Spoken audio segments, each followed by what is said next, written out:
नबी पाक सल्लल्लाहु अलैहि वालैहि वसल्लम से सहाबा किराम रदियल्लाहु ताला अन्हुम ने अर्ज की, या रसूलुल्लाह सल्लल्लाहु अलैहि वालैहि वसल्लम अय्युल इस्लामी अफदलु, यानी कौन सा इस्लाम अफजल है? तो नबी पाक सल्लल्लाहु अलैहि वालैहि वसल्लम ने इरशाद फरमाया, मन सलिमल मुस्लिमूना मिन लिसानिही व यदिही, यानी उस शख्स का इस्लाम अफजल है जिसकी जबान और हाथ से तमाम मुसलमान सलामत रहें। इस हदीस का मतलब ये है कि मुसलमानों में अफजल वो मुसलमान है जिसकी जबान और हाथ से तमाम मुसलमान सलामत रहे, ना वो किसी मुसलमान को अपनी जबान से कोई तकलीफ पहुंचाए और ना ही अपने हाथ से किसी मुसलमान को तकलीफ दे। याद रहे, तकलीफ तो जबान और हाथ के अलावा बदन के दूसरे हिस्से से भी पहुंचाई जा सकती है और किसी भी हिस्से से किसी मुसलमान को कोई तकलीफ पहुंचाना हराम है। मगर इस हदीस में खुसूसियत के साथ जबान और हाथ का जिक्र इसलिए है कि इंसान के ज्यादातर अमालो अफआल जबान और हाथ ही से अंजाम पाते हैं, और हदीस में इन दोनों आज़ा में से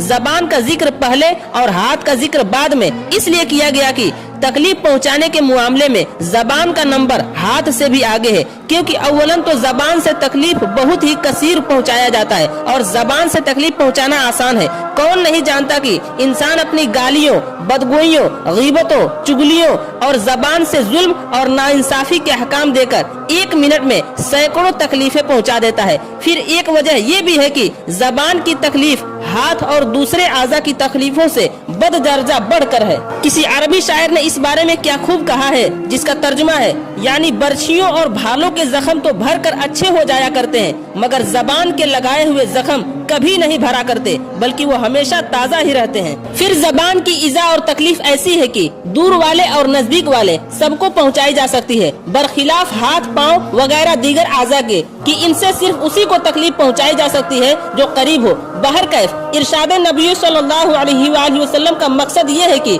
जो मुसलमान किसी तरह किसी मुसलमान को तकलीफ और इज़ा ना पहुंचाए, उस मुसलमान का इस्लाम उन मुसलमानों से अफजल व आला है जो तकलीफ पहुंचाते हैं और दुख देते रहते हैं। अगर इस फरमाने मुस्तफ़ा सल्लल्लाहु अलैहि वसल्लम को मुसलमान अपना ले और अपने अमालो अफ़आल का रहनुमा निशान बना ले, तो बखुदा ये एक ही हदीस पूरी मिल्लत इस्लामिया के अमन व चैन का जामिन है। क्योंकि जब हर मुसलमान अपनी जिंदगी का ये दस्तूर बना लेगा कि एक मुसलमान होने की हैसियत से मेरा ये फर्ज है कि मेरी किसी हरकत से किसी मुसलमान को कोई नुकसान और दुख दर्द ना पहुँचे, तो जाहिर है कि मुस्लिम मुआशरे में अमन व अमान और राहत व आफियत का गहवारा बन जाएगा। न थाना पुलिस की जरूरत रहेगी, न कचहरियों में दाद रसी और फरियाद रसी की कोई हाजत बाकी रहेगी।